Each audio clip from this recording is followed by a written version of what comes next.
All right, next. Another. Let's stick with the executive orders. I think this one's important too. There are many, but return to in-person work. All right. Heads of all departments and agencies, it's only 2 paragraphs. Not even. 1 paragraph in one sentence. Heads of all departments and agencies in the executive branch of government shall, as soon as practicable, take all necessary steps to terminate remote work arrangements and require employees to return to work in person at their respective duty stations on a full-time basis, provided that the department agency heads shall make exemptions they deem necessary. This a memorandum shall be implemented consistent with applicable law. This is important. All right. Forbes has an article about this. Okay. This is a big one because I think what Musk is talking about, by the way, Vivek Ramaswamy is no longer with Dodge. Okay. He's not going to be working with Musk because Ramaswamy is going to focus on becoming the next governor of Ohio. That's where he wants to spend his time. And I imagine he'll get a lot of support, okay, from Trump and Republicans in the Trump movement. So Ramaswamy is no longer with Dodge. I think Musk's point about, not only we have crazy stats like how few people are actually working in person, how few people are actually in these. Now, I don't think there's one government building in Washington that's more than half occupied. So post-COVID, we just had this never-ending stay-home agreement and arrangement. So let's see what Forbes has to say about this. So this is a big issue. All right. So I'm sharing. No, I'm sharing. Okay. So this is Forbes.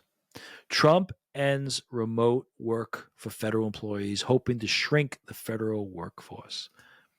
This is by Jack Kelly, senior contributor, Forbes. In one of his first actions as president of the United States, Donald Trump issued an executive order on Monday ending remote work for all federal employees, a move intended to reduce the federal workforce through attrition. Trump, let's go past this. Critical quote, requiring federal workers to come to the office 5 days a week would result in a wave of voluntary terminations that we welcome. If federal employees don't want to show up, American taxpayers shouldn't pay them for their COVID-era privilege of staying home. That's from Elon Musk, the appointed head of what's been called the Department of Government Efficiency. He wrote with his former co-lead Vivek Ramaswamy in a November op-ed in the Wall Street Journal. According to the Office of Management and Budget, about 1.1 million federal civilian employees, which is 46% of the civilian workforce, were eligible for some form of telework. Of these, roughly 228,000 workers, or 10% of the total workforce, has fully remote positions with no obligation to come into the office. So 46%, okay, were eligible for some form of telework, and 10% don't go in at all.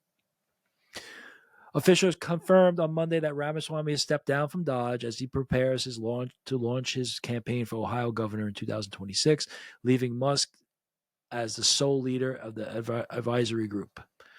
Associated Press reported. What to watch for. The Trump administration is anticipated to implement various measures to shrink the federal workforce, with Dodge aiming to reduce regulations, cut government positions, and reorganize federal agencies. These efforts may involve significant transfers of senior officials and the relocation of entire agencies. So you remember, we talked about this. It's not enough just to make people go back to work. We have to address the consolidation of all these departments in one geographical region, Washington D.C., and the nearby areas. We need to move these areas out into other states, spread the wealth, and stop the consolidation of power, and make people go to work.